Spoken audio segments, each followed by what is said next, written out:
Hello बच्चों, स्वागत है आपका एक बार फिर से। मैं हूं संजीव वर्मा। हम लोग आज देख रहे हैं RTS 8 का सलूशन और ये एक फुल टेस्ट था। तो आइए शुरू करते हैं। तो ये RTS 8 है, फुल टेस्ट है ये RTS 8 फुल टेस्ट, और इसका सलूशन शुरू करते हैं। तो ये फर्स्ट क्वेश्चन है। इसमें कह रहे हैं कि ये दो ब्लॉक है, एक 1.9 kg का, एक 2.9 kg का, थ्रेड से ऐसे लटके हुए हैं। ऊपर वाला जो थ्रेड है ये मासलेस है, ऊपर वाला जो थ्रेड है ये मासलेस है, और दोनों इसकी लेंथ 1 मीटर है और मास 0.2 kg। मतलब नीचे वाले थ्रेड का मास पर यूनिट लेंथ दिया है 0.2 kg पर मीटर, लेकिन जब इसकी लेंथ भी 1 मीटर है तो मास 0.2 kg ही रहेगा। पूरा सिस्टम जो है किसी एक्सेलरेशन a से 0.2 मीटर पर सेकेंड स्क्वायर से ऊपर जा रहा है। 0.2 मीटर पर सेकेंड स्क्वायर के एक्सेलरेशन से पूरा सिस्टम ऊपर जा रहा है, और आपसे पूछा जा रहा है कि टेंशन बताइए यहां वाले थ्रेड पे और यहां वाले थ्रेड पे, ऊपर वाले थ्रेड के मिड पॉइंट पे और नीचे वाले थ्रेड के मिड पॉइंट पे। तो बेसिक ये न्यूटन लॉज का क्वेश्चन है। इसमें क्या करना होगा, बिल्कुल आसान है, देखते हैं। हम लोग मान लीजिए ऊपर टेंशन निकालना चाहते हैं, तो यहां से सिस्टम को कट कर दीजिए। कट करने का मतलब इससे नीचे वाले पूरे हिस्से को एक सिस्टम मान लीजिए। यहां का टेंशन निकालना है तो नीचे वाले सारे टेंशन इंटरनल हो जाएंगे, तो सिर्फ वेट एक्सटर्नल रहेगा। और इस पॉइंट से नीचे कितना वेट लटक रहा है, तो देखो 2.9 1.9 मिलाकर 4.8 हो गया, और 0.2 kg थ्रेड का मास। तो यानी इस डायग्राम को हम ऐसे बना सकते हैं कि ये पॉइंट P मान लेते हैं जहां टेंशन निकालना है, और इसके नीचे टोटल 5 kg का मास लटक रहा होगा।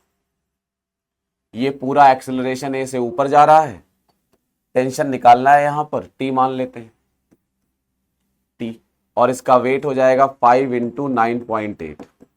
इक्वेशन बना लेंगे T minus m g equal to m a. तो T minus 5 into 9.8 equal to 5 into 0.2, तो ये T आ जाएगा 50 न्यूटन। यानी यहां का टेंशन 50 आ गया। जाहिर सी बात, जब यहां 50 न्यूटन टेंशन है तो नीचे इससे कम ही होगा। तो नीचे वाले थ्रेड का टेंशन कम आएगा, ऊपर वाले का ज्यादा, और नीचे निकालना है तो बिल्कुल वैसे निकाल देंगे। यहां से काटेंगे, इसके नीचे वाले को सिस्टम मानेंगे, यही इक्वेशन लिखेंगे, सॉल्व हो जाए। तो सही आंसर होना चाहिए ऊपर वाले थ्रेड में। टेंशन किसका पूछा है, पहले लोअर का फिर ऊपर का। तो पहले लोअर वाले का कम होगा 50 से, ऊपर वाले का 50 होगा। तो बाद वाला आंसर 50 होना चाहिए। बाद वाला इसमें 50 है और इसमें 50, लेकिन इसमें दोनों 50 हैं, दोनों टेंशन सेम नहीं हो सकते। तो फर्स्ट ऑप्शन करेक्ट हो जाएगा, 30 न्यूटन 50 न्यूटन। तो आइए सेकंड क्वेश्चन देखते हैं। तो इसमें है कि एक ये एफिशिएंसी दी हुई है, और एफिशिएंसी में eta equal to alpha beta by sine theta log beta x upon k T. इसमें टी टेम्परेचर है, के बोल्ट्जमैन कांस्टेंट है, एक्स डिस्प्लेसमेंट है, ईटा एफिशिएंसी है, और अल्फा बीटा के डायमेंशन में पूछा जा रहा, थीटा एंगुलर डिस्प्लेसमेंट है। तो देखो साइन थीटा, ये ईटा डायमेंशनलेस होगा, एफिशिएंसी डायमेंशनलेस होगी। साइन थीटा जितने ट्रिग्नोमेट्रिक रेशियोज होते हैं ये भी डायमेंशनलेस होते हैं। अच्छा, जब ईटा डायमेंशनलेस है तो ये पूरा टर्म भी डायमेंशनलेस होना चाहिए। तो alpha beta upon sine theta ये डायमेंशनलेस होना चाहिए। साइन थीटा खुद डायमेंशनलेस हो गया, तो अल्फा बीटा भी डायमेंशनलेस होना चाहिए। और अल्फा बीटा डायमेंशनलेस तभी होंगे जब बीटा का डायमेंशन और अल्फा का डायमेंशन एक दूसरे के इनवर्स होगा। मतलब डायमेंशन ऑफ बीटा और डायमेंशन ऑफ 1/अल्फा वो सेम होगा। तो ये मोटा मोटा एक आइडिया लग गया। अब क्वेश्चन देखो तुरंत हो जाएगा। इससे पूछ रहे हैं कौन सा इनकरेक्ट ऑप्शन है वो चुनिए। इनकरेक्ट, तो चौथा ऑप्शन दिख रहा है कि dimension of alpha is same as that of beta, जबकि यहां से आ रहा है dimension of beta is same of as that of 1/अल्फा, और उसमें लिखा अल्फा बीटा का डायमेंशन सेम होगा। तो चौथा इनकरेक्ट होगा।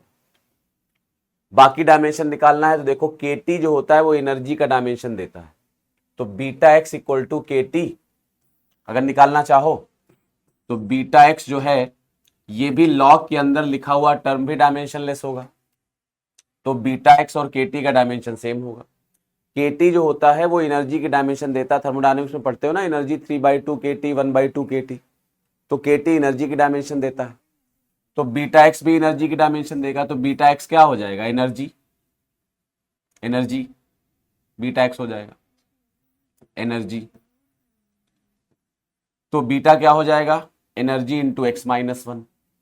तो जैसे अब बीटा हो जाएगा एनर्जी अपॉन एक्स, तो बीटा के वैल्यू हो जाएगी, बीटा का डायमेंशन हो जाएगा एनर्जी अपॉन एक्स। तो आप चेक कर सकते हो किसका कौन सा डायमेंशन कैसे होगा। एनर्जी का डायमेंशन होता है ml2t माइनस टू और xl, तो ये ml2 माइनस टू आ जाएगा, ये फोर्स का डायमेंशन हो जाएगा। तो बीटा का डायमेंशन वही होगा जो फोर्स का होगा, तो थर्ड ऑप्शन करेक्ट हो जाएगा, है ना। नीचे लिखा हुआ eta inverse sine theta is same as that of alpha beta, सही है। अल्फा बीटा डायमेंशनलेस है तो ईटा इनवर्स साइन थीटा भी डायमेंशनलेस होगा। Dimension of alpha inverse x is same as that of energy, वो तो आया ही है। अच्छा, अल्फा इनवर्स एक्स, तो अल्फा जो है वो ये है। अब बीटा 1/अल्फा है तो अल्फा 1/बीटा होगा, तो बीटा की जगह 1/अल्फा लिख दो, बीटा की जगह 1/अल्फा, तो अल्फा इनवर्स एक्स का डायमेंशन एनर्जी के साथ सेम हो जाए। तो बाकी ऑप्शन अपने आप पता चल जाएंगे सही है, और इतना लंबा एग्जाम में सोचना नहीं था। जैसे ही पता चला कि बीटा 1/अल्फा के सेम होगा तो चौथा ऑप्शन इनकरेक्ट हो गया, इसको कट टिक कर देंगे, आगे बढ़ जाएंगे। नेक्स्ट क्वेश्चन की तरफ चलते हैं। A motor car is travelling at 60 metre पर second on a circular road of radius 1200 metre. Circular road का रेडियस 1200 मीटर है और इस पर एक कार जो है वो 60 मीटर पर सेकेंड से जा रही है। इसकी स्पीड इंक्रीज कर रही है at the rate of 4 metre पर सेकेंड स्क्वायर। स्पीड के इंक्रीज करने के रेट को हम टेंजेंशियल एक्सेलरेशन बोलते हैं। तो स्पीड अगर 4 मीटर पर सेकेंड स्क्वायर के रेट से इंक्रीज कर रही, मतलब टेंजेंशियल एक्सेलरेशन 4 मीटर पर सेकेंड स्क्वायर है। और नॉर्मल एक्सेलरेशन तो सबको पता होता ही है, v²/r होता है। तो नॉर्मल एक्सेलरेशन निकालेंगे तो v² में v हो जाएगा 60 और r हो जाएगा 1200, तो ये 3 आ जाएगा। अब नेट एक्सेलरेशन पूछ रहे हैं, तो नेट जो होता है एक्सेलरेशन वो टेंजेंशियल और नॉर्मल का रिजल्टेंट हो जाएगा। तो नेट एक्सेलरेशन जो सर्किल में होगा वो होगा √of AT² plus AN²। AT 3 है, AN 4 है, तो ये 4² प्लस 3² और ये आ जाएगा 5 मीटर पर सेकेंड स्क्वायर। तो अब देखते हैं हम लोग next question. Particle is projected, एक पार्टिकल को v वेलोसिटी से प्रोजेक्ट किया गया और कह रहे हैं उसकी रेंज जो है वो मैक्सिमम हाइट के दुगनी है। तो r = 2h आपको क्वेश्चन में गिवन है, और ये हम लोग अच्छी तरह जानते हैं कि r = 4h cot थीटा होता है। अब इसमें r 2h दिया है तो 2h = 4h cot theta put कर देंगे। रेंज में और मैक्सिमम हाइट में ये रिलेशन होता है, पिछले भी पेपर्स में ये क्वेश्चन आया है और उसमें हमने आपको ये डिस्कस करके बताया था।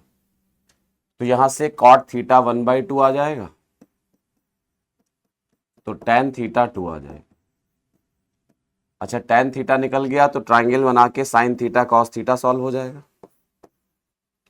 tan थीटा होता है परपेंडिकुलर अपॉन बेस, तो परपेंडिकुलर की जगह 2, बेस की जगह 1। हाइपोटेन्यूज पाइथागोरस थ्योरम से √5 हो जाएगा। साइन थीटा बन जाएगा परपेंडिकुलर अपॉन हाइपोटेन्यूज से 2/√5, और कॉस थीटा बन जाएगा बेस अपॉन हाइपोटेन्यूज से 1/√5। ये बेसिक बातें सारी। अब कह रहे हैं रेंज बताइए क्या होगी। तो रेंज का फॉर्मूला हम सब जानते हैं, वो होता है u² sin 2 θ/g। इसमें u² अलग कर ले और sin 2 θ को लिख सकते हैं 2 sin θ cos θ/g। sin 2 θ का फॉर्मूला लगा दिया। अब sin थीटा 2/√5 है, cos थीटा 1/√5। sin थीटा की जगह 2/√5 लिखेंगे, cos थीटा की जगह 1/√5, तो ये 2/5 आ जाएगा। 2 मल्टीप्लाई होके 4 हो जाएगा, तो 4u²/5g। तो उसके हिसाब से आंसर आ जाएगा फर्स्ट। तो इस तरह से डायरेक्ट आंसर निकाला जा सकता है, समझ जाएंगे ना। ये साइन थीटा है, साइन थीटा की वैल्यू 2/√5, कॉस थीटा की वैल्यू 1/√5। मल्टीप्लाई करोगे 2/5 आएगा, 2 से मल्टीप्लाई होगा 4, 4u²/5g। तो फर्स्ट ऑप्शन करेक्ट हो जाएगा, है ना। आगे बढ़ते हैं।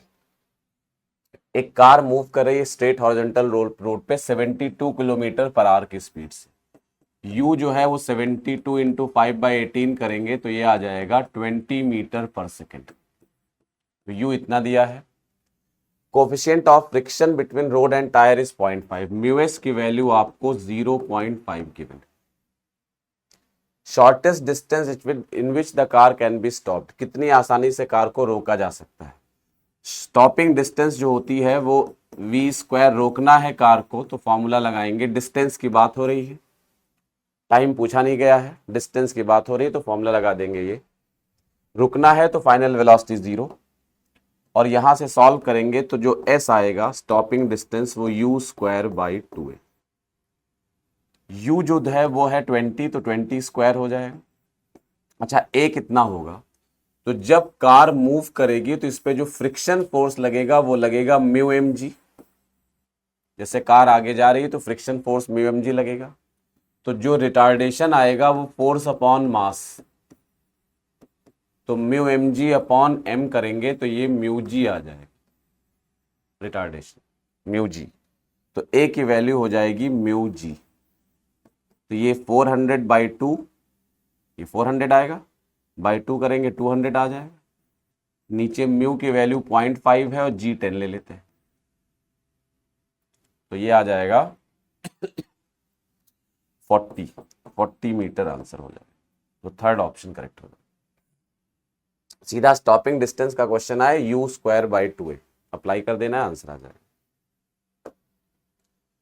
In an insulator band gap is of the order of, कह रहे इंसुलेटर में बैंड गैप का ऑर्डर क्या होता है, किस ऑर्डर का बैंड गैप होता है। तो ये वाला क्वेश्चन हमें देखना है, इसका ऑर्डर होता है इंसुलेटर में कहां से कहां तक होता है, 5 इलेक्ट्रॉन वोल्ट।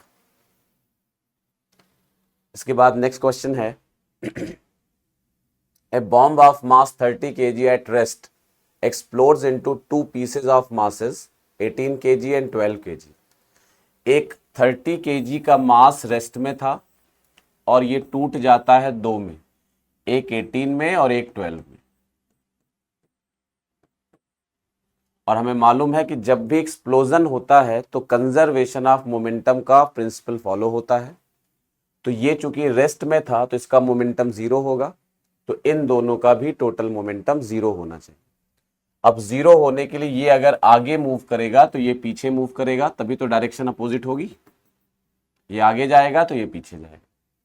कह रहे 18 kg वाले की वेलोसिटी 6 मीटर पर सेकेंड है, तो इसकी वेलोसिटी 6 मीटर पर सेकेंड है।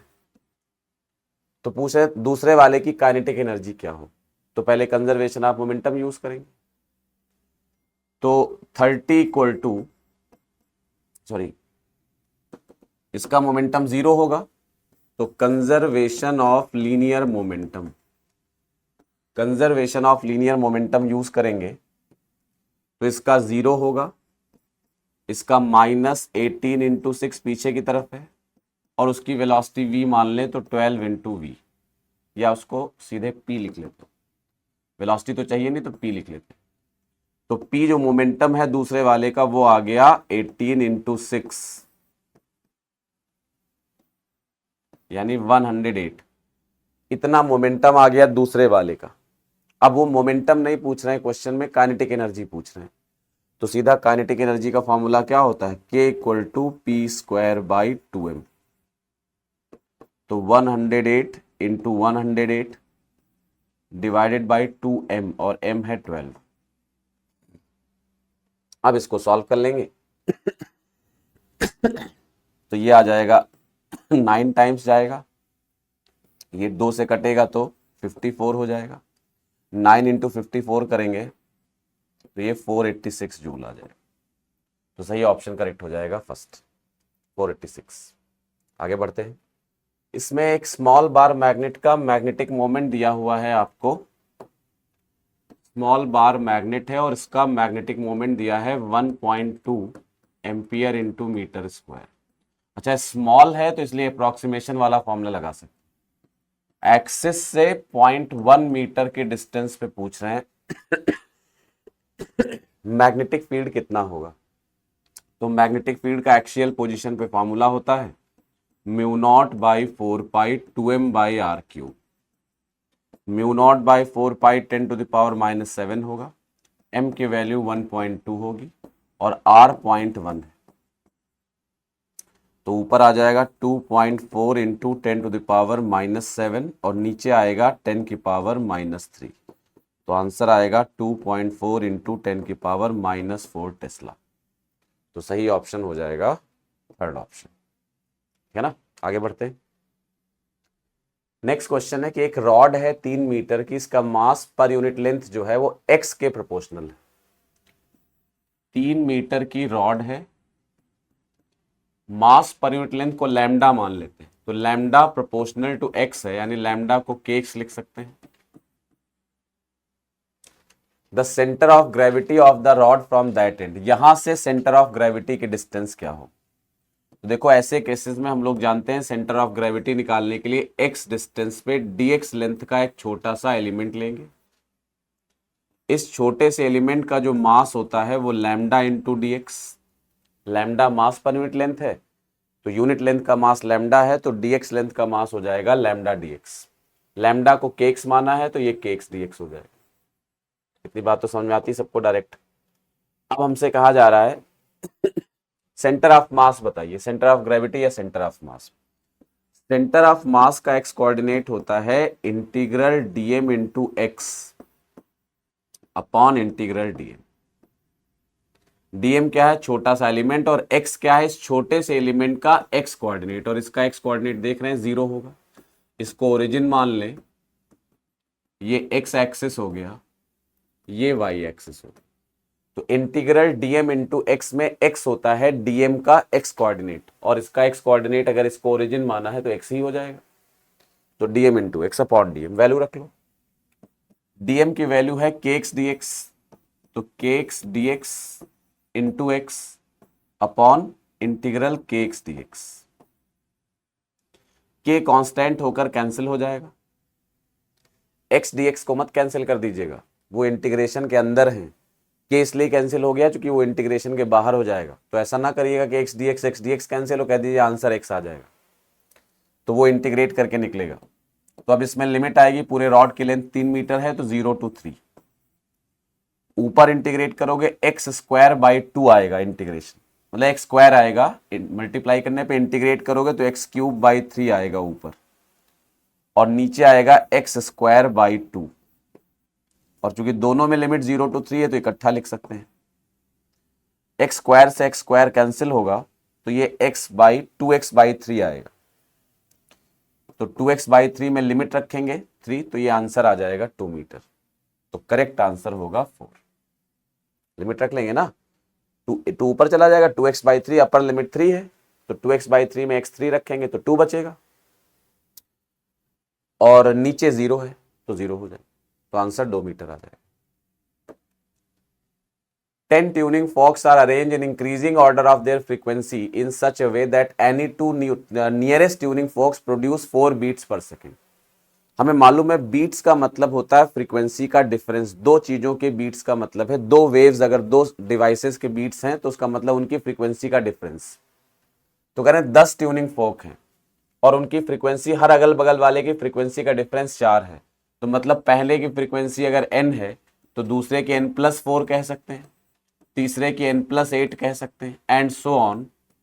10वें की सोचिए क्या होगी, 10वें की फ्रीक्वेंसी देखो, तीसरे में हमने क्या किया 2 into 4, पहले में क्या किया 1 into 4, दूसरे में क्या हुआ 2 into 4, तीसरे में 4 और जुड़ जाएगा n+12, तो क्या होगा 3 into 4। तो 10वें में क्या होगा, तो देखो दूसरे में 1 into 4, तीसरे में 2 into 4, मतलब एक नंबर कम कर दिया, थर्ड टर्म है तो 2 से 4 को मल्टीप्लाई कर दिया, 4 क्या है डिफरेंस, ये फोर्थ टर्म है तो 3 एक कम कर लिया, 3 ले लिया, 3 को 4 से मल्टीप्लाई किया। 10 ट्यूनिंग फॉक्स है तो जो 10th वाला होगा उसमें एक कम करेंगे तो 9 आएगा, और 9 को 4 से मल्टीप्लाई करेंगे तो n+36 आ जाए। समझ में आया ना कैसे लिखा गया, सिंपल कॉन्सेप्ट है कि जैसे दूसरे वाले की फ्रीक्वेंसी सब में 4 का डिफरेंस, ऐसे न लिख पाओ तो सीधा लिख लो n+4 n+8 n+12, 10 ही तो हैं, तो 10 ट्यूनिंग फॉक्स हैं, 4 जोड़ते चले जाओ लास्ट तक लिख लोगे 10 ट्यूनिंग फॉक है। हाँ लेकिन अब जैसे मान लो अभी कहते हैं 80 ट्यूनिंग फॉक है, 500 ट्यूनिंग फॉक है, 400 ट्यूनिंग फॉक है, तो फिर n+4 4 जोड़ते कहां तक लिखते। तो तुम्हें एक ट्रिक, तुम्हें आइडिया होना चाहिए कैसे लिखना है। तो जैसे तीसरा टर्म है तो इसमें 2, एक तीसरा जिस नंबर का टर्म है उससे एक कम किया, 2 किया और 4 से मल्टीप्लाई कर दिया। 4 क्या है? Difference beats. ये चौथा टर्म है तो 3 को 4 से मल्टीप्लाई कर दिया। पांचवा टर्म होगा तो 4 को 4 से मल्टीप्लाई हर बार 4 से करना है, लेकिन किसको करना है? जिस नंबर का टर्म है उससे एक कम को, उससे एक कम नंबर को मल्टीप्लाई करना है।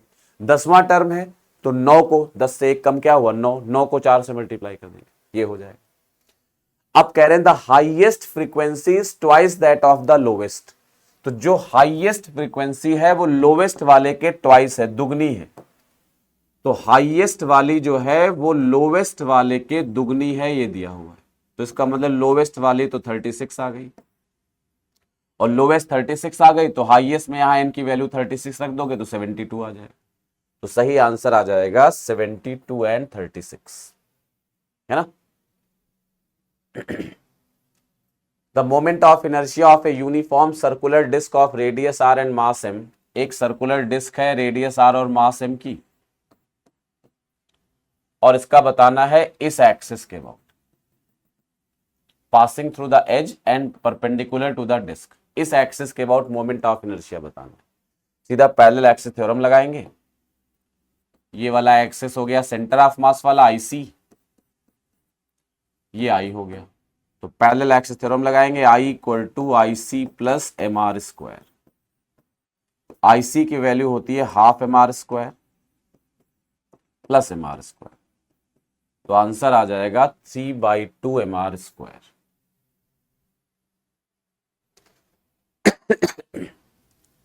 A body of mass m rises to a height इतने from earth surface। एक बॉडी को अर्थ सरफेस से h हाइट तक लेकर गए और h की वैल्यू r/5 है। पूछ रहे हैं इंक्रीज इन पोटेंशियल एनर्जी क्या हो? तो सिंपल है, इंक्रीज इन पोटेंशियल एनर्जी यानी फाइनल माइनस इनिशियल। यहां की पोटेंशियल एनर्जी, ये सेंटर है, ये रेडियस r मान लेते हैं, RE। तो यहां की पोटेंशियल एनर्जी होगी -GMEM/RE, और यहां की पोटेंशियल एनर्जी होगी -GMEM/RE plus H। Change in potential energy बताना है, माइनस फाइनल माइनस इनिशियल। तो डेल्टा U हो जाएगा U final minus U initial. इसमें से इसको घटाएंगे तो -GMEM/RE plus H minus GMEM/RE। अच्छा देखो, इसमें GME तो आ नहीं रहा है कहीं, तो जब GME नहीं आ रहा है इसका मतलब GME को GRE स्क्वायर लिख देंगे। तो ये हो जाएगा GRE square into M upon RE plus H। Common ले लेते हैं, ये माइनस माइनस, चलो पहले कॉमन ले लेते हैं फिर रखेंगे। तो कॉमन ले लेते हैं, कॉमन ले लिया तो GMEM कॉमन आ गया, तो GMEM कॉमन आ गया। इधर बचा प्लस का 1/RE, इधर का बचेगा 1/RE प्लस H, और H को r/5 लिख दिया जाए, H को r/5 लिख दें। तो अब सॉल्व करेंगे तो ये 1/RE यहां आ जाएगा 6RE/5, RE भी कॉमन ले लो, तो GMEM/RE कॉमन ले लिया, तो यहां बचा 1, और यहां आएगा 6RE/5 में 5 ऊपर चला जाएगा तो 5/6। तो आंसर आ जाएगा डेल्टा U की वैल्यू आ जाएगी GMEM/RE इंटू 1/6। 1 माइनस 5/6 का मतलब 1/6, ये आ जाएगा। अच्छा, GME को GRE स्क्वायर लिख देंगे, GME को GRE स्क्वायर लिख देंगे। जहां भी मास ऑफ अर्थ दिया हो ना चाहिए हो तो कैपिटल GME को स्मॉल GRE स्क्वायर से रिप्लेस कर दीजिए। तो ये लिख देंगे तो ये RE और इंटू 1/6, एक RE से एक RE कैंसिल हो जाए, तो आंसर आ जाएगा mgRE/6, mgRE/6। अब जो हमारा आंसर आया यहां देखो एक बार, डेल्टा U आया है mgRE/6, ये आंसर आया, लेकिन ऑप्शन में तो RE है ही नहीं, ऑप्शन तो H के फॉर्म में दिए। तो H की वैल्यू क्या है? R/5, RE/5। तो RE को हम लिख सकते हैं 5H, RE की जगह लिख सकते हैं 5H। तो आर ई की जगह 5H लिख दो, तो ये 5 mgh/6 ये आंसर हो, और 5 mgh/6 यानी फर्स्ट ऑप्शन करेक्ट हो जाएगा, है ना। मैच होता जा रहा, आंसर देखते जाइए। नेक्स्ट है the ratio of the speed of electron in the ground state of hydrogen to the speed of light in vacuum. V और सी का रेशियो बताना है। nth ऑर्बिट में लाइट की स्पीड का मतलब इलेक्ट्रॉन की स्पीड का फॉर्मूला होता है ये इंटू 1/n हाइड्रोजन एटम, तो v/c निकालना है, तो ये क्या आ जाएगा 1/n इंटू 137। ग्राउंड स्टेट कह रहे हैं तो n1 हो जाएगा, और n1 रख देंगे यहां पर, तो 1/137 आ जाएगा, तो थर्ड ऑप्शन करेक्ट हो जाएगा। Magnetic susceptibility of a paramagnetic material is इतने, magnetic susceptibility proportional to 1/t होता है, सबको पता है ये क्यूरी लॉ। तो यहां से कह सकते हैं psi1 t1 equal to psi2 t2, मतलब साई इंटू टी कॉन्स्टेंट होता है पैरामैग्नेटिक मटेरियल के लिए, तो psi1 t1 equal to psi2 t2 apply कर सकते हैं। psi1 आपको दिया है 1 इंटू 10⁻⁻5, T1 आपको दिया है 27 डिग्री सेल्सियस, इसको केल्विन में बदल लेंगे तो ये 300 आ जाएगा। psi2 आपको दिया है 1.5 इंटू 10⁻⁻5, और T2 पूछ रहे हैं, ये कैंसिल हो गया, T2 आएगा 300/1.5 मतलब 200 केल्विन। डिग्री सेल्सियस में बदलेंगे तो -73 डिग्री सेल्सियस, ये माइनस होना चाहिए यहां पर, -73 डिग्री सेल्सियस, है ना। Molar specific heat at constant volume for a monatomic gas CV equal to 3R/2। CV का फॉर्मूला होता है ηR/2। मोनोटॉमिक गैस के लिए ईटा क्या है, degrees of freedom.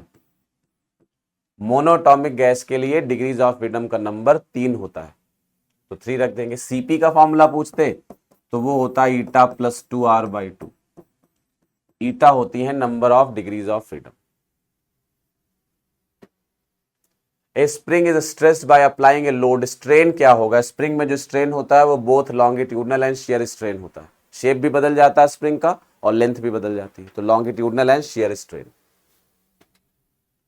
At what temperature is the RMS velocity of hydrogen molecule equal to that of oxygen molecule at 27 degree Celsius. Oxygen की velocity hydrogen molecule की velocity के बराबर कब होगी, ये पूछा जा रहा है। कंडीशन क्या दी है, ऑक्सीजन की स्पीड 27 पे ली गई, फॉर्मूला होता है आरएमएस वेलोसिटी का √3RT। टेम्परेचर 227 डिग्री दिया है तो केल्विन में 300 हो जाएगा, by molecular weight of oxygen, और वो 32। वैसे तो फॉर्मूले में केजी में लिखा जाता है मॉलिकुलर वेट, लेकिन चूंकि दोनों तरफ आएगा तो यूनिट कैंसिल हो जाएगी, तो ग्राम ग्राम में ले सकते हैं, है ना, वरना इस फॉर्मूले में मॉलिकुलर वेट को केजी में लिखना पड़ता है। हाइड्रोजन के लिए लिखेंगे तो 3R, टेम्परेचर आपसे पूछा गया, और मोलर मास 2 ग्राम होता है। 3R से 3R कैंसिल हो गया, स्क्वायर कर देंगे तो 300/32 इक्वल टू T/2 आ जाएगा, तो T आ जाएगा 300/16। 300/16 का मतलब, कट कर लें इसको, तो केल्विन में ही पूछा जा रहा है, तो ये आ जाएगा 4 से कट जाएगा 75/4 यानी 18.75 केल्विन के आसपास आ जाएगा, तो सेकंड ऑप्शन करेक्ट हो जाएगा।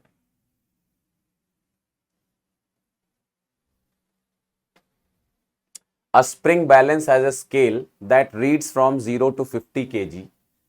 The length of the scale is 20 centimetre. एक स्प्रिंग बैलेंस में स्केल है जो मैक्सिमम रीड कर सकती है 40 kg, और मैक्सिमम रीडिंग जो है उसकी 20 सेंटीमीटर हो सकती है।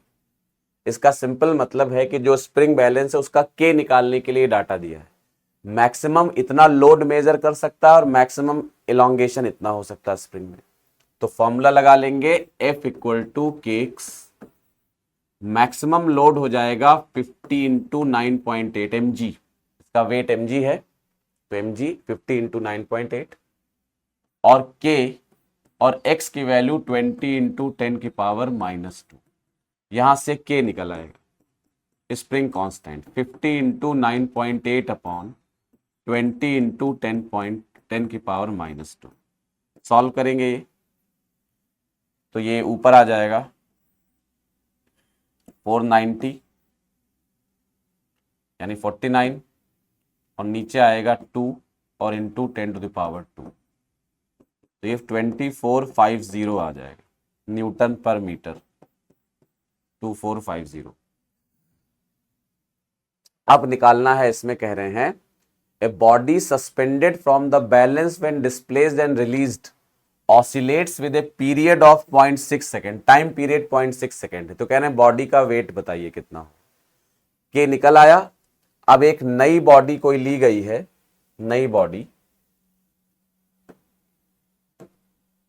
और उसका वेट आपको निकालना है कितना होगा। टाइम पीरियड 2.6 दिया, हमें मालूम है टाइम पीरियड का फॉर्मूला होता है 2 पाई रूट m बाई के, तो टी स्क्वायर हो जाएगा 4 पाई स्क्वायर m बाई के।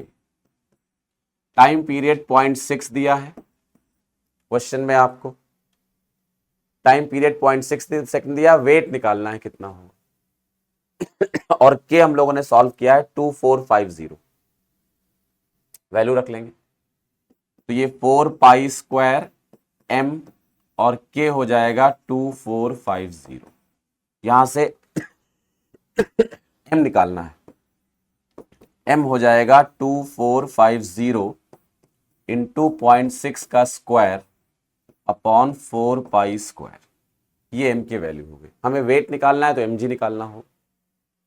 अब इसको सॉल्व करोगे तो 0.6 का स्क्वायर 0.36 हो जाएगा, 4 से 0.36 कटेगा तो 0.09 आ जाएगा, तो 2450 m जो आएगा 2450 इंटू ये 0.36 हुआ, 4 से डिवाइड हुआ तो 0.09 बचा,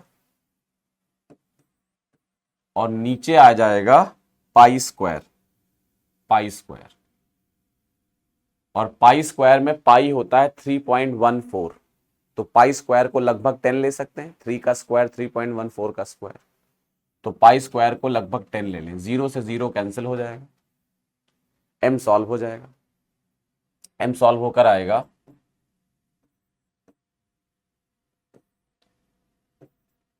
ये आ जाएगा 22.05, ये m आया। वेट चाहिए तो वेट होता है mg, और mg करेंगे तो ये आ जाएगा लगभग 220.5 न्यूटन, ये आंसर होना चाहिए। तो चेक कर लेते हैं 220.5, तो थर्ड ऑप्शन से मैच करना चाहिए, क्योंकि हम लोगों ने G10 ले लिया है और 9.8 लेके सॉल्व करेंगे तो एग्जैक्ट मैच करेगा, तो 219.3 है ना। Two circular similar coaxial loops carry equal currents. If the loops are brought nearer, what will happen? Current will decrease in each loop. जब दो लूप्स में करंट सिमिलर है, पास पास लाएंगे फ्लक्स बढ़ जाएगा, और फ्लक्स बढ़ने की वजह से इंडक्शन होगा, और इंडक्शन फ्लक्स को कम करना चाहेगा, और कम करने के लिए दोनों में करंट्स को घटा देगा, तो currents will decrease in each loop, है ना। Current will decrease in each loop, third option correct हो जाएगा। A thin wire of 99 centimetre, एक 99 सेंटीमीटर का थिन वायर लिया गया है, इसको it is fixed at both ends, इधर और इधर दोनों सिरों पे ये फिक्स्ड है, इधर भी फिक्स्ड है और इधर भी फिक्स्ड है, fixed at both ends as shown in the figure. The wire is kept under a tension and is divided into 3 segments of length L1, L2, L3, ये गलत लिखा है, L1, L2 and L3 as shown in the figure. When the wire is made to vibrate respectively with their fundamental frequencies in the ratio 1:2:3, कह रहे हैं इनकी जो fundamental frequencies का रेशियो है वो 1:2:3, कह रहे तो लेंथ का रेशियो बताइए, लेंथ कितनी होगी ये बताइए। L1 L2 L3 ये कितने होंगे सॉल्व करने। तो ये बड़ा स्टैंडर्ड क्वेश्चन है, कॉमन टाइप का। तो इसमें देखो, जो ये स्ट्रिंग जब वाइब्रेट करती है, स्ट्रिंग जब दोनों सिरों पे बंधी होती है, तो जो वाइब्रेट करती है तो उसकी जो फंडामेंटल फ्रीक्वेंसी का फॉर्मूला होता है वो 1/12√T/μ होता है। T टेंशन है, L लेंथ है और म्यू है मास पर यूनिट लेंथ। क्योंकि यहां सेम स्ट्रिंग यूज की गई है, पूरी स्ट्रिंग शुरू से लेकर आखिरी तक सेम है, तो म्यू यानी मास पर यूनिट लेंथ सेम हो जाएगा। और पूरी स्ट्रिंग कंटिन्यूअस है, सेम स्ट्रिंग है, तो टेंशन भी पूरी स्ट्रिंग में सेम हो जाए, तो टी सेम होगी। लेंथ अलग अलग है, अलग अलग टुकड़े की लेंथ अलग अलग है, तो यानी हम कह सकते हैं जो फ्रीक्वेंसी है अलग अलग पार्ट की वो अपने अपने लेंथ के रेसिप्रोकल के रेशियो में होगी, ये कह सकते हैं। अच्छा, फ्रीक्वेंसी का रेशियो दिया हुआ है 1:2:3, ये लिखा हुआ है कि जो फ्रीक्वेंसी का रेशियो है, तो यहां से ये भी कह सकते हैं जो लेंथ है वो अपने अपने फ्रीक्वेंसी के इनवर्स के रेशियो में हो जाएगी, ऐसा बोल सकते हैं। तो उस हिसाब से अगर हम कहें तो यहां जो कॉन्सेप्ट डेवलप होगा वो ये होगा, उसको ऐसे बोल सकते हैं, देखिए कलर चेंज कर लें, ऐसे बोल सकते हैं कि जो लेंथ है L1:L2:L3 वो अपने अपने फ्रीक्वेंसी के रेसिप्रोकल के रेशियो में है, तो 1:1/2:1/3 ऐसा कह सकते हैं।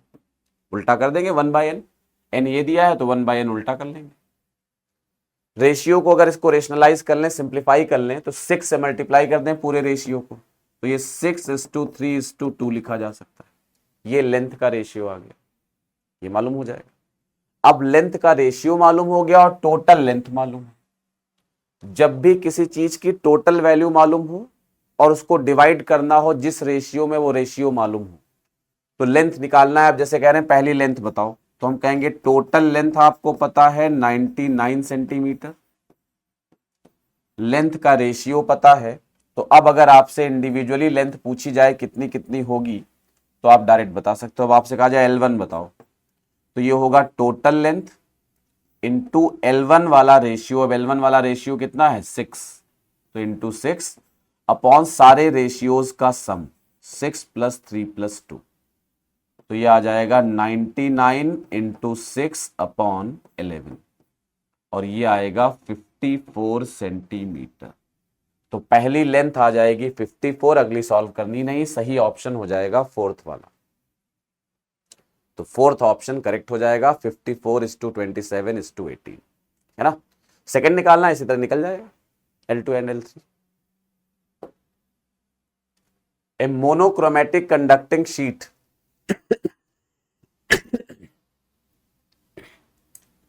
मोनोक्रोमेटिक ये शीट है, इसके सामने दो कंडक्टर्स रखे हैं X और Y, और कह रहे हैं कौन किसको अट्रैक्ट करेगा। तो देखो इसमें कॉन्सेप्ट क्या है, शीट का जो फील्ड होता है वो आप पढ़ते हो, आपके सिलेबस में इकलौता ऐसा फील्ड है जो यूनिफॉर्म होता है। नॉन कंडक्टिंग शीट है तो फील्ड होगा σ/2ε0, और ये डिस्टेंस पे डिपेंड नहीं करता, थ्रू आउट यूनिफॉर्म होता है, ये पता है हम लोग को।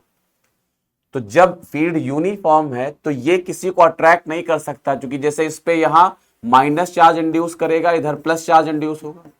लेकिन शीट के वैसे तो एक चार्ज्ड बॉडी न्यूट्रल बॉडी को हमेशा अट्रैक्ट करती है ड्यू टू इंडक्शन। लेकिन क्यों अट्रैक्ट करती है, वो तब अट्रैक्ट करेगी अब जैसे ये Q है, अब जैसे इस तरह का चार्ज Q है, ये Q है, अब Q के सामने कोई बॉडी रखी है तो इसमें न्यूट्रल बॉडी, तो अट्रैक्शन क्यों होता है, यहां माइनस इंड्यूस हुआ, यहां प्लस इंड्यूस हुआ। माइनस पास में है तो चूंकि फोर्स प्रोपोर्शनल टू 1/r² होता है, तो ये पास में है माइनस तो अट्रैक्शन ज्यादा होगा, प्लस दूर में है तो इस प्लस से उस प्लस पे रिपल्शन कम होगा, यानी रॉड के सेकेंड एंड पे रिपल्शन फोर्स कम लगेगा, फर्स्ट एंड पे अट्रैक्शन ज्यादा लगेगा, तो नेट अट्रैक्शन हो जाएगा। तो जहां पर फोर्स इनवर्स स्क्वायर लॉ को फॉलो करेगा वही चार्ज्ड बॉडी न्यूट्रल बॉडी को अट्रैक्ट करेगी। यहां पर जो फोर्स होगा, जब फील्ड यूनिफॉर्म है तो फोर्स भी यूनिफॉर्म होगा, भाई फोर्स इक्वल टू क्या होगा QE।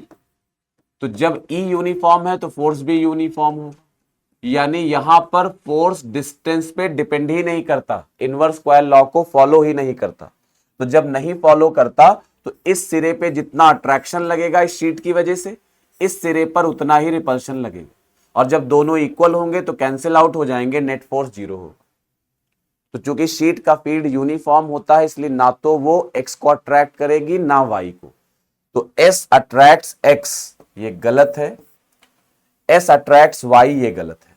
हाँ, x y सिलेंडर्स है, ये आपस में एक दूसरे को इंडक्शन की वजह से अट्रैक्ट करेंगे, तो x अट्रैक्ट्स y, ये करेक्ट हो जाएगा। यहां ऑप्शन गलत लिखा है, ये रिपल्स है, x रिपल्स y, तो x रिपल्स y ये गलत हो जाएगा, x अट्रैक्ट्स y जो होगा वो सही आंसर होगा, है ना। तो अब जो भी ऑप्शन दिया हो इसमें गलत लिखा है, तो जो ऑप्शन सही दिया होगा पेपर में उसके हिसाब से चेक कर लीजिएगा, लॉजिक ये है उसका। आगे बढ़ते हैं। If the tube length of astronomical telescope is, इतने ट्यूब लेंथ हमें पता है FO प्लस FE, ये तो फॉर्मूला है सीधा, इसमें क्या बताएं, और मैग्नीफाइंग पावर होती है FO अपॉन FE, तो 20 equal to FO upon FE, तो FO इक्वल टू 20 FE आ गया, इक्वेशन 2।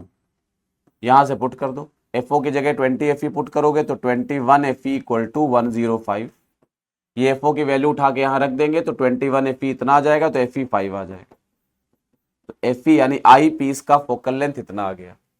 पूछ रहे हैं ऑब्जेक्टिव का फोकल लेंथ FO, तो FO निकल आएगा, FO है 20 FE और FE है 5, तो 20 इंटू 5 यानी ये आ जाएगा 100 सेंटीमीटर, तो सही ऑप्शन होगा सेकंड, है ना।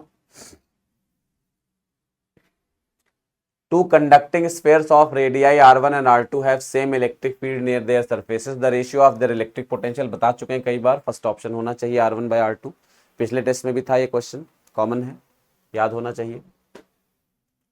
A composite rod is made of copper and steel and is heated. Copper का अल्फा दिया है 1.8 और स्टील का अल्फा दिया है 1.2। देखो यहां थोड़ी सी गलती है, लेकिन जो भी हम तो आंसर उसी के हिसाब से करेंगे। वैसे कॉपर का अल्फा कम होता है और स्टील का अल्फा थोड़ा ज्यादा होता है, यहां उल्टा दिया है, कॉपर का ज्यादा दिया, स्टील का कम दिया, तो खैर जो होता है उससे मतलब नहीं, जो दिया उससे करेंगे।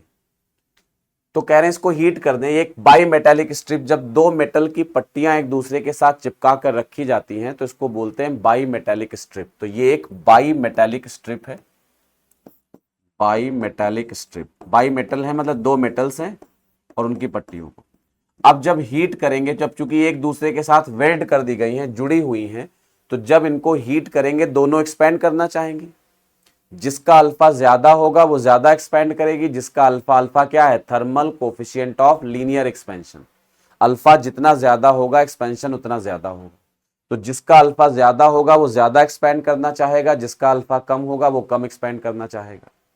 उस हिसाब से अगर देखा जाए तो जो स्टील है इसका अल्फा कम है तो स्टील कम एक्सपेंड करेगा, और जो कॉपर है उसका अल्फा ज्यादा है तो वो ज्यादा एक्सपेंड करेगा। तो अब खुद सोचो, तो जब एक को ज्यादा एक्सपेंड करना है और एक को कम एक्सपेंड करना है तो दोनों सीधे रह ही नहीं सकते, फिर ये मुड़ जाएगी पट्टी, यानी ये आर्क शेप में पट्टी बन जाएगी। अब आर्क को देखकर आप जान सकते हो कि जो अंदर साइड होगा इसमें कम एक्सपेंशन हुआ है, लेस एक्सपेंशन हुआ है, जो बाहर साइड है इसमें मोर एक्सपेंशन हुआ है, ग्रेटर एक्सपेंशन। तो जब भी बाई मेटालिक स्ट्रिप को हीट करेंगे तो ये आर्क शेप में हो जाएगी, जिसका एक्सपेंशन कम होना है वो अंदर साइड रहेगा, जिसका ज्यादा होना है वो बाहर साइड रहेगा। यहां किसका कम होना है, तो चूंकि स्टील का अल्फा कम दिया है तो स्टील का एक्सपेंशन कम होगा, और स्टील में एक्सपेंशन, अच्छा ये गड़बड़, यूनिट भी गड़बड़ लिखी है, ये 1.8 into 10 to the power, power दोनों में सेम होगी, बस वैल्यू अंतर है, इसमें 1.8 है इसमें 1.2।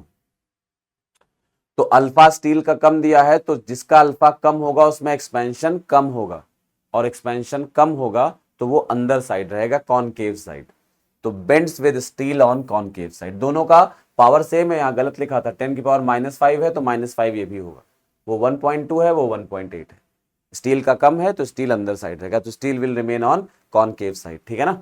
नेक्स्ट क्वेश्चन में है, an iron rod place parallel to the magnetic field of intensity इतने, magnetic flux through the rod is इतने and its cross sectional area is इतने, मैग्नेटिक परमेबिलिटी क्या होगी।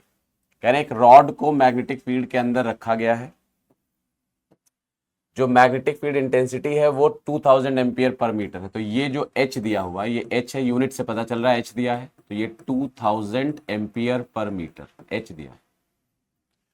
जो फ्लक्स है वो 6 इंटू 10⁻⁻4 वेबर, यहां से जो फ्लक्स पास हो रहा है वो दिया है 6.2 10⁻⁻4 weber, and its cross sectional area is 3 centimetre square. Area दिया है 3 into 10⁻⁻4 metre square. Magnetic permeability mu पूछ रहे हैं कितना होगा, है ना। तो सीधा कॉन्सेप्ट है, H पता है, फाई पता है, A पता है, इन फार्मूलों से H और फाई और A से B निकल आएगा। Phi equal to BA, phi के वैल्यू है 6 इंटू 10⁻⁻4, B निकालना है। एरिया है 3 इंटू 10⁻⁻4, ये कैंसिल हो गया, B सीधा सीधा 2 आ गया, 2 टेस्ला। और B equal to mu H होता है या H equal to B by mu होता है, तो B आ गया है 2, म्यू हमें चाहिए, H दिया है 2000, तो म्यू हो जाएगा 2/2000, यानी 10⁻⁻3। तो म्यू की वैल्यू 10⁻⁻3, है ना।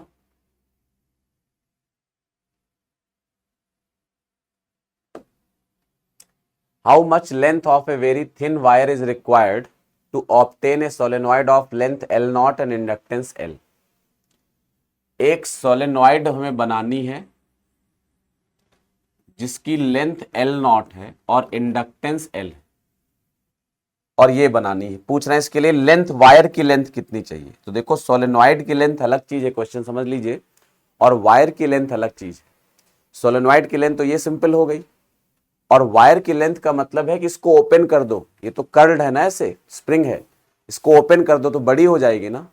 तो जो वायर यूज हुआ होगा उसकी लेंथ ज्यादा होगी, सोलेनॉइड की लेंथ तो कम है, ये L0 है और ये कम है, और जो वायर जिस वायर से बनाई गई वो ज्यादा होगी, तो वायर की लेंथ पूछी गई। How much length of a wire, तो लेंथ ऑफ वायर पूछी गई। इसको ओपन कर दोगे तो वायर बड़ा सा बन जाएगा ना, ये इसकी लेंथ निकालनी, ये। तो देखो कैसे इंडक्टेंस L दिया, आंसर L और इसके L0 के फॉर्म में आ रहा है। तो पहले इंडक्टेंस का फॉर्मूला लिखो। इंडक्टेंस का फॉर्मूला होता है mu naught N square area into length, और इसमें लेंथ सोलेनॉइड की यूज होती L0। N होता है number of turns per unit length, इसको लिख सकते हैं N/L0। स्क्वायर है तो स्क्वायर कर देंगे। एरिया को लिख सकते हैं πr², तो एरिया को यहां लिख दिया πr² इंटू L0। L0 से L0 कैंसिल हो गया, तो ये आ गया mu naught N square by L0 into πr², ये आ गया L। अच्छा लेंथ कितनी होगी, तो लेंथ आपको मालूम है कितनी होगी। एक टर्न अगर रेडियस r है तो एक टर्न की लंबाई 2πr होगी, और ऐसे कितने टर्न होंगे इसमें बताइए। n, कैपिटल N, हम लोगों ने कितने टर्न माने, capital N total number of turns है, तो टोटल लेंथ हो जाएगी इसकी n total number of turns into एक टर्न की लेंथ। यही हमारा फाइनल आंसर है, बस इसको अपने गिवन टर्म्स के फॉर्म में प्रेजेंट करना है। तो देखो इसमें एक चीज कॉमन दिख रही, NR इसमें भी आ रहा है और NR इसमें भी है, तो यहां से NR सॉल्व कर लो। तो यहां से N स्क्वायर R² की वैल्यू हो जाएगी L into L0 upon mu naught pi. तो NR हो जाएगा अंडर रूट ले लेंगे, यहां रख दें, यहां रख देंगे, तो L हो जाएगा 2π अलग कर लिया, और NR की वैल्यू रूट में ये रख देंगे, तो under root L into L0 by mu naught into पाई।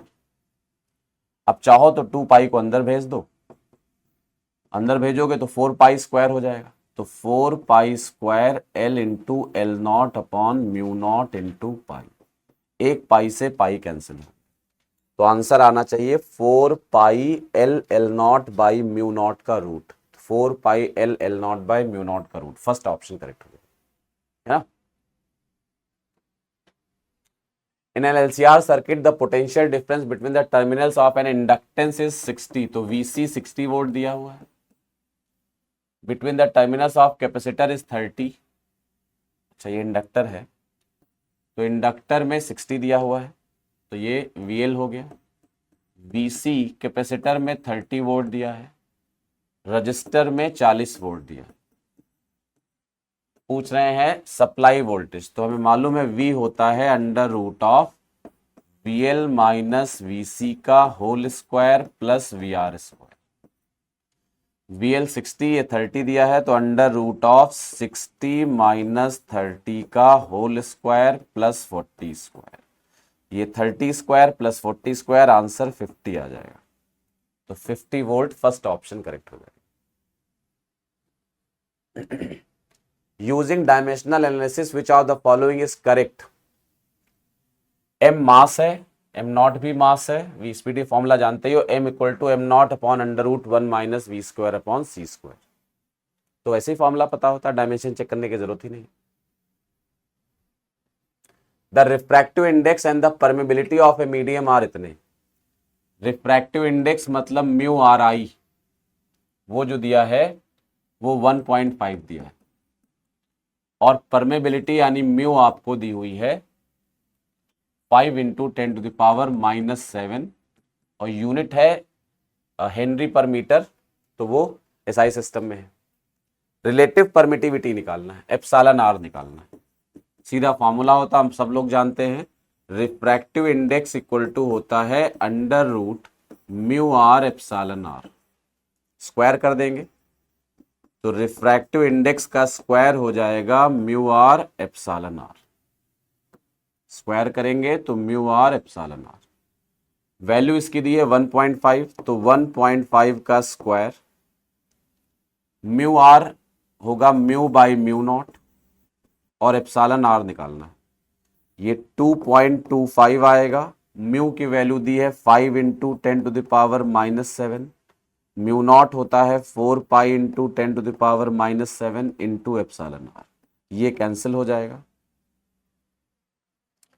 और यहां से आपको एप्सिलॉन आर निकालना है, तो एप्सिलॉन आर आ जाएगा, मल्टीप्लाई करेंगे 2.25 इंटू 4 9 हो जाएगा, तो 9 पाई बाई 5, 9 पाई बाई 5, ये आंसर आएगा। पाई 3.14 होता है, तो 9 इंटू 3.14 करेंगे तो 28 के आसपास आएगा, 5 से डिवाइड करेंगे तो 5 पॉइंट समथिंग आ जाएगा, तो 5 पॉइंट समथिंग आएगा, मतलब 6 आंसर करेक्ट होगा, है ना, फोर्थ ऑप्शन करेक्ट होगा। An electron in the ground state of hydrogen atom is revolving in anti-clockwise direction in the circular orbit of radius r. The expression for the orbital magnetic dipole moment, ये पहले के टेस्टों में भी हम करा चुके हैं आपको कि बोर मॉडल में इलेक्ट्रॉन का एंगुलर मोमेंटम NEH अपॉन 4 पाई m होता है, मैग्नेटिक मोमेंट। इसको डिराइव भी करा चुके हैं, m equal to q by 2m into l, l की वैल्यू mvr या NH बाई 2 पाई रखोगे आंसर आ जाएगा, है ना। तो ये फॉर्मूला होता है मैग्नेटिक मोमेंट का। पूछ रहे हैं ग्राउंड स्टेट में बताइए, तो N1 हो जाएगा, तो EH अपॉन 4 पाई m, तो सही आंसर होगा EH अपॉन 4 पाई m, फोर्थ ऑप्शन करेक्ट हो जाएगा। If NR and NB are respectively the number of photons emitted by a red bulb and blue bulb of equal power, तो NR NB number of photons emitted per second, number of photons emitted पर second, इसका formula बताया था power upon energy of one photon, यानी इसका formula हो जाएगा P lambda by CH। Number of photons emitted पर सेकेंड, P पावर है, लैम्डा फोटोन की वेवलेंथ। पावर कह रहे हैं सेम है, दोनों सोर्स की इक्वल पावर दी है, दोनों बल्बों की पावर इक्वल है, तो पावर सेम हो गई, CH सेम हो जाएगा, तो N प्रोपोर्शनल टू लैम्डा। जिसका वेवलेंथ ज्यादा उसके फोटॉन्स ज्यादा, और रेड और ब्लू कलर में आपको पता है रेड का वेवलेंथ ज्यादा होता है, तो रेड में नंबर ऑफ फोटॉन्स ज्यादा होंगे, तो सही ऑप्शन होगा थर्ड वाला, है ना, NR greater than NB। Two sources of light emit x rays of wavelength 1 nanometre and visible light of wavelength 500 nanometre respectively. Both the sources emit the light of same power, फिर power same है 200 watt, same power दी है।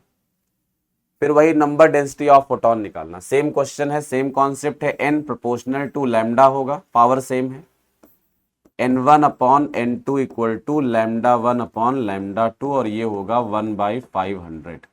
तो सही answer हो जाएगा first वाला। इसका और पिछले क्वेश्चन का कॉन्सेप्ट सेम है, सेम फॉर्मूला लगेगा, पावर कांस्टेंट है तो n प्रोपोर्शनल टू लैम्डा। जब भी नंबर ऑफ फोटॉन्स पर सेकंड निकालने हो, पावर गिवन हो, n equal to P lambda by C H, power constant है तो ये आंसर आ जाएगा 1/500। Electric field of a light wave is given as this much, ये इक्वेशन दी है। This light falls on a metal plate of work function, ये electromagnetic wave की तरह से इक्वेशन दी हुई है। इलेक्ट्रोमैग्नेटिक वेव में इलेक्ट्रिक और मैग्नेटिक फील्ड ऑसिलेट करते हैं, उसके हिसाब से इक्वेशन दिया हुआ है। खांसी आ रही, थोड़ा डिस्टर्ब हो रहा होगा, एक्चुअली कोल्ड है काफी अंदर से और कंजेशन हो गया है। तो ई आएगा ये, और इससे जो होगा ये दिया हुआ ई, तो ये समझ लीजिए इलेक्ट्रोमैग्नेटिक वेव के फॉर्म में इक्वेशन दी है, और ये इलेक्ट्रिक फील्ड वाला कंपोनेंट दिया है। टी के साथ जो लिखा होता है वो ओमेगा होता है, एक्स के साथ जो लिखा होता है वो के होता है, तो ओमेगा टी माइनस के एक्स वाला फॉर्म। वर्क फंक्शन इतना दे दिया गया। स्टॉपिंग पोटेंशियल पूछ रहे हैं, हमें मालूम है पहली बात तो ये स्टेटमेंट आपको पता होना चाहिए, स्टॉपिंग पोटेंशियल वोल्ट में उतना ही होगा जितना मैक्सिमम काइनेटिक एनर्जी होती है इलेक्ट्रॉन वोल्ट में। तो जब कभी स्टॉपिंग पोटेंशियल निकालना हो या मैक्सिमम काइनेटिक एनर्जी, एक ही होते हैं दोनों, वैल्यू सेम होती, यूनिट बदल जाएगी, लेकिन जब के मैक्स इलेक्ट्रॉन वोल्ट में होगा तो स्टॉपिंग पोटेंशियल उतना ही वोल्ट में हो जाएगा। वर्क फंक्शन दिया ही हुआ है आपको, वो दिया है 2 इलेक्ट्रॉन वोल्ट। तो फॉर्मूला क्या लगना है, सीधा अप्लाई करेंगे, K max equal to h nu minus phi naught. K max आपको निकालना है, एच न्यू में न्यू कितना होगा, तो एच हो जाएगा 6.6 into 10 to the power minus 34, और फ्रीक्वेंसी यहां से आ जाएगी। देखो ये इक्वेशन ऑफ वेव दिया है, इसमें टी के साथ जो लिखा होता है वो ओमेगा होता है, तो ओमेगा हो जाएगा इतना, तो फ्रीक्वेंसी हो जाएगी यहां से 2 पाई से डिवाइड करेंगे तो 6 इंटू 10 की पावर 14। समझ में आया ना कैसे, ओमेगा होता है, ओमेगा की वैल्यू ये पूरी हो जाएगी 2 पाई इंटू 6 इंटू 10 की पावर 14। ओमेगा होता है 2 पाई एन, 2 पाई एन, तो 2 पाई से डिवाइड कर देंगे तो एन आ जाएगा 6 इंटू 10 की पावर 14, तो एन को लिख दिया 6 इंटू 10 की पावर 14। लेकिन जब एच न्यू से एनर्जी निकालते हैं तो ये जूल में आती, और वर्क फंक्शन इलेक्ट्रॉन वोल्ट में है, तो इसको इलेक्ट्रॉन वोल्ट में कन्वर्ट करने के लिए 1.6 into 10 to the power minus 19 से डिवाइड करेंगे, minus work function 2 electron volt. अब ये भी इलेक्ट्रॉन वोल्ट में, ये भी इलेक्ट्रॉन वोल्ट में, तो के मैक्स भी इलेक्ट्रॉन वोल्ट में आएगा, और जो के मैक्स आएगा इलेक्ट्रॉन वोल्ट में वही स्टॉपिंग पोटेंशियल वोल्ट में हो जाएगा। तो सॉल्व कर लेना है बस। तो अब इसको सॉल्व करना है बस, तो ये लगभग 4 गुना मान लेते हैं, कट जाएगा, तो ये आएगा 4 इंटू 10 की पावर माइनस 19, ऊपर जाएगा तो प्लस 19 हो जाएगा, प्लस 19 और 14 33 होगा, माइनस 34 और प्लस 33 तो माइनस 1 आएगा।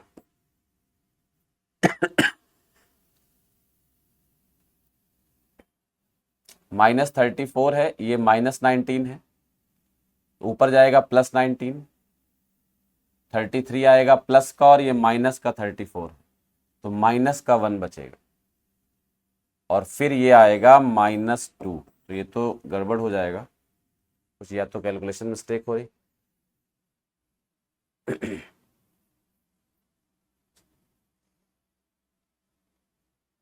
ये 6, अच्छा 6 भी तो है यहाँ पर, तो इंटू 6 भी है, तो ये है, तो 4 इंटू 6 24 10 की पावर -1, तो ये 2.4 -2, तो आंसर आ जाएगा 0.4 इलेक्ट्रॉन वोल्ट। अब 0.4 जो इलेक्ट्रॉन वोल्ट आया है ये के मैक्स आया है, तो स्टॉपिंग पोटेंशियल क्या हो जाएगा 0.4। थोड़ा अप्रोक्सीमेशन में कैलकुलेशन लिया इसलिए आंसर में थोड़ा सा डिफरेंस आएगा, 0.4 से आसपास एक ही ऑप्शन है 0.48, ये सही आंसर होगा। For nuclear fusion process the suitable nuclei, जाहिर सी बात फ्यूजन वही करेंगे जो हल्के होंगे, light nuclei, light nuclei. In Young's double slit interference experiment, the slit separation is made threefold. Fringe width. Fringe width का फॉर्मूला होता है डी लैम्डा बाई डी। अब डी को 3 गुना कर दिया तो डी को 3 टाइम्स कर देंगे तो बीटा जो होगा 1/3 टाइम्स हो जाएगा। डी को 3 गुना करेंगे तो बीटा 1/3 टाइम्स, तो फर्स्ट ऑप्शन करेक्ट हो जाएगा। Magnetic field in a plane electromagnetic wave is given by this. ये इलेक्ट्रोमैग्नेटिक वेव का क्वेश्चन है। इलेक्ट्रिक फील्ड का एक्सप्रेशन क्या होगा? तो देखो पहले मैग्नेटिक फील्ड आपको जे डायरेक्शन में दिया है, तो मैग्नेटिक फील्ड का डायरेक्शन आपको जे दिया है। यहां जो अंदर लिखा होता है वो वेव का डायरेक्शन बताता है, तो ओमेगा टी प्लस के एक्स लिखा है, ओमेगा टी प्लस के एक्स। तो जो वेव का डायरेक्शन ऑफ प्रोपोगेशन है वो -x हो जाएगा। -x क्यों हो गया? क्योंकि ओमेगा टी प्लस के एक्स लिखा है वेव में, तो इसका मतलब वेव किधर जा रही है? -x में। जब ओमेगा टी प्लस होता है तो ये किधर जाती है? उल्टा -x में, तो -x मतलब -i कैप। ये वेव हो गया। वेव का डायरेक्शन ऑफ प्रोपोगेशन s बताता है। s पॉइंटिंग वेक्टर होता है। इसको क्या बोलते थे? Poynting vector. तो ये s जो है वेव का डायरेक्शन ऑफ प्रोपोगेशन बताता है, ये -i, और s होता है E क्रॉस B। ये पढ़ा हम लोगों ने, S होता है E क्रॉस B। S का डायरेक्शन आपको -i कैप पता है, E का डायरेक्शन आपको चाहिए। भाई इलेक्ट्रिक फील्ड लिखना है तो डायरेक्शन पता होना चाहिए ना, तो E का डायरेक्शन चाहिए और B का डायरेक्शन J कैप है। तो J कैप से क्या मल्टीप्लाई करें तो -i कैप आ जाए। तो आपको पता है J क्रॉस K I होता है, K क्रॉस J -i होगा, तो इसका मतलब E का डायरेक्शन हो जाएगा K क्रॉस K कैप। तो यानी इलेक्ट्रिक फील्ड Z एक्सिस के अलोंग होगा। अब ये तो ऐसे ही पता था Z में होगा, क्योंकि वेव x में जा रही है, फील्ड y में है, तो इलेक्ट्रिक फील्ड z में ही होगा, तीनों परपेंडिकुलर होते हैं। मैग्नेटिक फील्ड y में है, वेव x में जा रही है, लेकिन z में कौन सा z? प्लस z या माइनस z, वो पता करना था, तो वो पता हो गया plus z plus k cap. तो पहली बात, इलेक्ट्रिक फील्ड का डायरेक्शन प्लस k कैप होगा, जिसमें वही आंसर हो सकता है। तो अब इसमें देखो -k कैप है तो ये नहीं होगा, इसमें भी k कैप है और इसमें भी k कैप, तो ये 3 हो सकते हैं। अब इलेक्ट्रिक फील्ड का मैग्नीट्यूड क्या होगा? तो ये भी तुम्हें पता है, E0 by B0 equal to C। Magnetic field का एम्पलीट्यूड B0 दिया है, तो जो E0 आ जाएगा वो होगा B0 इंटू C। तो E0 की वैल्यू B0 इंटू C होगी। तो इक्वेशन, अच्छा फेज दोनों का सेम होता है, जो इलेक्ट्रिक फील्ड का फेज वही मैग्नेटिक फील्ड का फेज, दोनों सेम फेज में ऑसिलेट करते हैं, तो यानी ये टर्म दोनों में सेम रहेगा। तो साइन ओमेगा टी प्लस के एक्स रहेगा, तो इसमें -kx लिखा, तो ये नहीं हो सकता। अब ये दोनों बचे, और वैल्यू जो है E0 की वो B0 C के बराबर होगी। E0 जो है वो B0 C इसमें दिया, इसमें बाई C दिया है, तो ये भी गलत हो गया। तो सही ऑप्शन केवल कौन सा बचा? फोर्थ वाला। तो E0 equal to B0 C sine k x plus omega t. Dimension of 1/ε0 μ0, C square होता है, C स्क्वायर की वैल्यू 1/μ0 ε0 होती है, और C स्पीड ऑफ लाइट है, तो C क्या होगा? LT -1, स्क्वायर है स्क्वायर कर दे, तो L2T -2। थर्ड ऑप्शन करेक्ट हो जाएगा, ये ऑप्शन हो जाएगा। 2 rods of equal length and diameter have thermal conductivities 3 and 4 units। 2 rods हैं, उनका लेंथ इक्वल है, डायमीटर इक्वल है, they are joined in series. Series में मतलब ऐसे जुड़े हुए, ऐसे। They have equal length and diameter, तो लेंथ भी इक्वल है, एरिया भी सेम है। डायमीटर सेम मतलब रेडियस सेम मतलब area same. Thermal conductivity of the combination, एक की थर्मल कंडक्टिविटी K1 जो है वो 3 दी है, K2 जो है वो 4 है। पूरे कॉम्बिनेशन की थर्मल कंडक्टिविटी पूछ रहे हैं। सीधा फॉर्मूला होता है सीरीज कॉम्बिनेशन में, K equivalent L1 plus L2 upon L1 by K1 plus L2 by K2। सीधा फॉर्मूला होता है, यूज करेंगे। तो L प्लस L 2L, नीचे L कॉमन आ जाएगा, 1/3 प्लस 1/4, L से L कैंसिल हो जाएगा। 1/3 प्लस 1/4 करेंगे, 7/12 आएगा, 12 ऊपर चला जाएगा, तो 24/7। और 24/7 को सॉल्व करेंगे तो 7 3 जा 3 पॉइंट समथिंग, 3 वाले 3 ऑप्शन दिए हैं।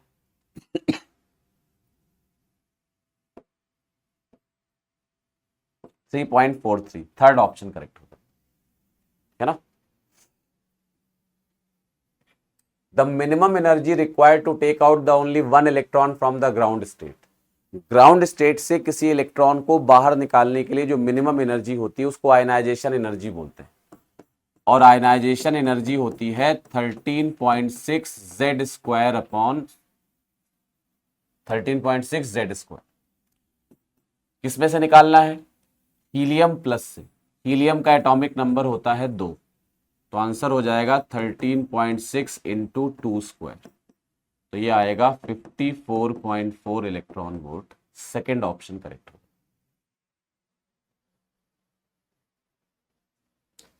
What is the fractional change in tension necessary in a sonometer of fixed length to produce a note 1 octave lower than before?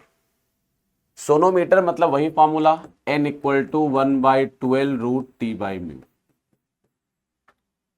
1 Octave lower, इसको समझ लो मतलब क्या है। 1 ऑक्टेव लोअर, लोअर ऑक्टेव का मतलब आधा हो जाए, फ्रीक्वेंसी आधी हो जाए।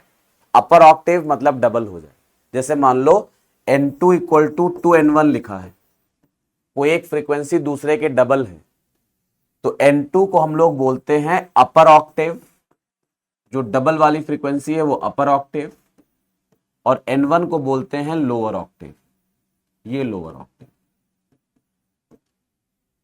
तो कह रहे हैं कि टेंशन में बताओ कितना चेंज करें फ्रैक्शनल की lower octave to produce a note, note मतलब ऐसी फ्रीक्वेंसी मिले जो लोअर ऑक्टेव हो, लोअर ऑक्टेव मतलब आधी हो जाए। तो यहां से देखो फ्रीक्वेंसी प्रोपोर्शनल टू √T है, फ्रीक्वेंसी आधी तब होगी जब टेंशन को चौथाई कर देंगे। तो फ्रीक्वेंसी को अगर आधा होना है तो टेंशन को चौथाई होना पड़ेगा। जब टेंशन चौथाई हो जाएगा, रूट लेंगे तो फ्रीक्वेंसी आधी हो जाएगी, यानी टेंशन को 1/4 करना पड़ेगा।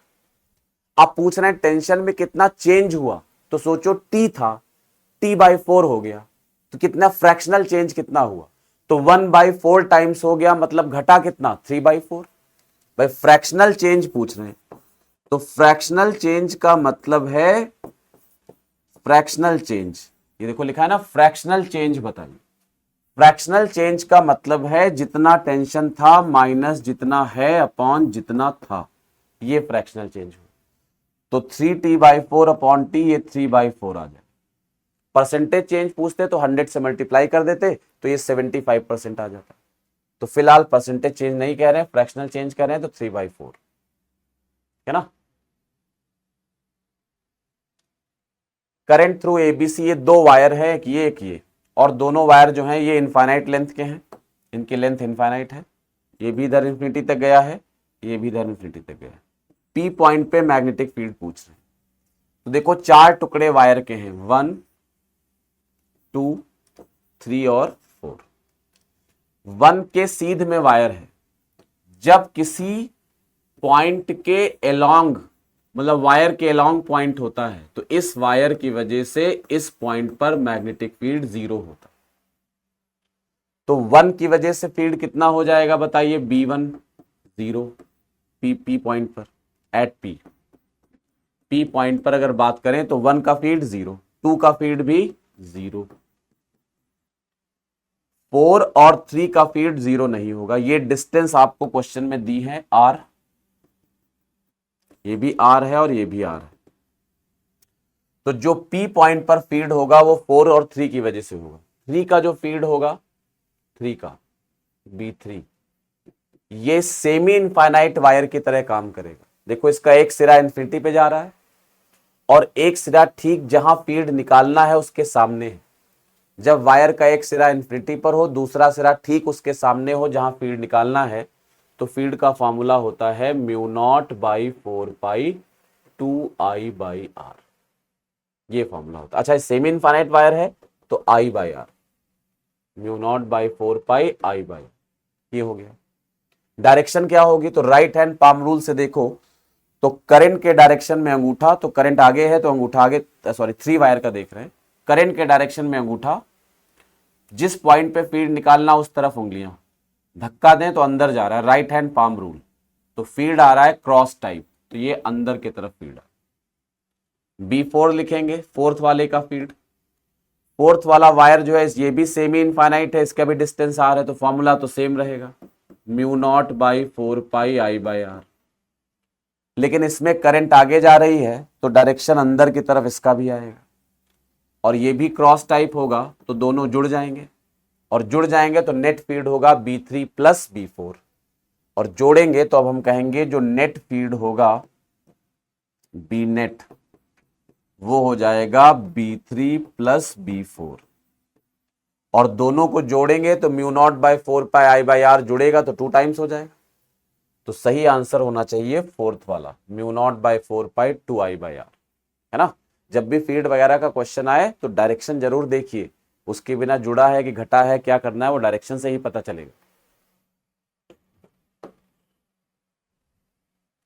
2 coils of self inductance L1 L2, ये 2 कॉइल्स का अपना अपना सेल्फ इंडक्टेंस पता है और म्यूचुअल इंडक्टेंस लिखना है, तो ये सीधा फॉर्मूला होता है, याद होना चाहिए आपको, डिराइव करने का कोई रिक्वायरमेंट पड़ता नहीं नीट लेवल पर, ये याद होना चाहिए। मैक्सिमम वैल्यू इतनी होती है एम की। जनरल अगर बात करें तो एम जो होता है वो less than or equal to √L1 L2 होता है ना। तो अब लेकिन हम मैक्सिमम, और मैक्सिमम कब होता है, जब एक कॉइल से पूरा पूरा फ्लक्स दूसरे में पास करे, और यहां देखो लिखा है दोनों कॉइल्स ऐसे रखे गए हैं so that total flux in one coil is completely linked with the other। अगर यही कॉइल ऐसे रखे होते एक दूसरे के परपेंडिकुलर तो एम की वैल्यू 0 हो जाती। अगर ये वाला फॉर्मूला तब लगेगा जब कॉइल एक दूसरे से इंक्लाइंड रखे होंगे ऐसे, तो एम की वैल्यू ये हो जाएगी, सॉरी। और जब एक दूसरे के कोएक्सियल रखे होंगे, बल्कि ऐसे रखे होंगे कि एक से पूरा पूरा फ्लक्स दूसरे में पास हो, तो मैक्सिमम एम होगा और वो ये आंसर हो जाएगा। तो यहां तो खैर कोई और मैच ही नहीं करेगा, यही आंसर होगा, है ना। थर्ड ऑप्शन करेक्ट हो गया। The ratio of magnitudes of average velocity to average speed. Average velocity जो होती है वो हमेशा या तो एवरेज स्पीड से कम होगी या ज्यादा से ज्यादा बराबर हो सकती है, तो जो दोनों का रेशियो आएगा वो हमेशा इक्वल टू और लेस देन 1, इक्वल टू और लेस देन 1।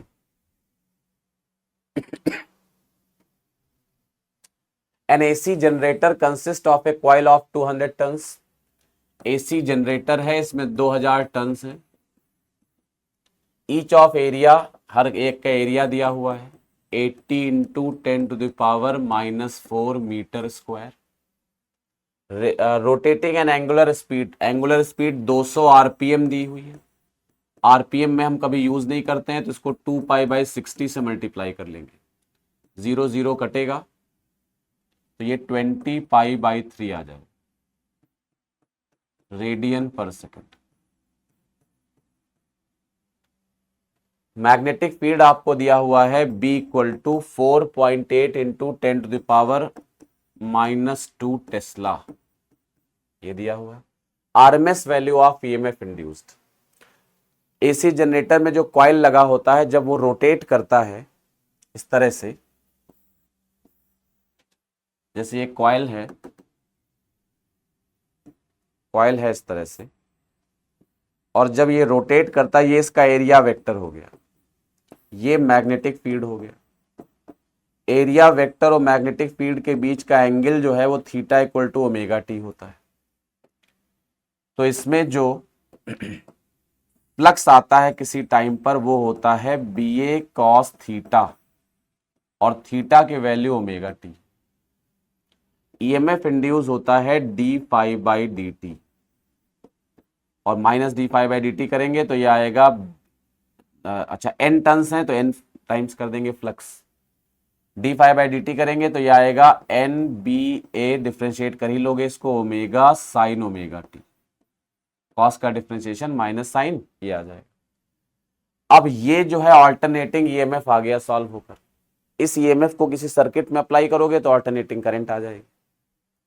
ये जो पार्ट पहले लिखा रहता है ये ईएमएफ की पीक वैल्यू हो गई NBA ओमेगा, तो आरएमएस वैल्यू अगर ई की चाहिए तो ये हो जाती है पीक वैल्यू बाई √2, तो ये आएगा NBA ओमेगा बाई √2।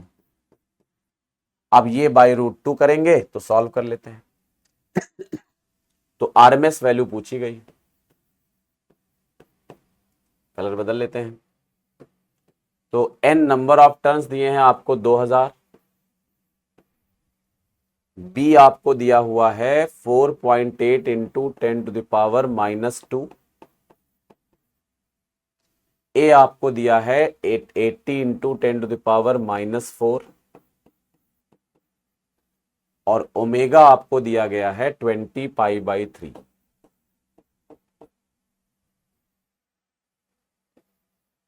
और बाई √2 था तो √2 कर लिया। अब इसको गुणा भाग करना है, मेरे ख्याल से कर लोगे, इसको सॉल्व कर लोगे। सॉल्व करेंगे तो देखो ये 3 है, 3 से ये कट जाएगा, 1.6 आ जाएगा। अब नंबर की बात करो तो √2 होता है 1.4, अगर 1.4 को लगभग 1.6 के बराबर मान लें तो कैंसिल आउट करते हैं, छोटा खत्म हो गया ये। अब बचा इधर 2 इंटू 10⁻³ और ये 10⁻⁻², तो 2 इंटू 10⁻+1 बचा, इंटू ये 80 है, 80 इंटू 2 करेंगे तो 160, 10⁻+1 1600 आ गया, 1600 इंटू 10 करेंगे 16000 आएगा, 10⁻³ और 10⁻⁻4 तो 10⁻⁻1 16 बचेगा, और इंटू पाई डिवाइड कर लेंगे तो मेरे ख्याल से 11.3 ये इस टाइप का कुछ आंसर आ जाएगा। 11.3 से मामूली कैलकुलेशन है, कर सकते हो। तो ये था क्वेश्चन नंबर 45। तो ये खत्म हुआ डिस्कशन। तो मिलते हैं नेक्स्ट पेपर के डिस्कशन में, तब तक पढ़ते रहिए, ठीक है ना। मिलते हैं नेक्स्ट में। Thank you.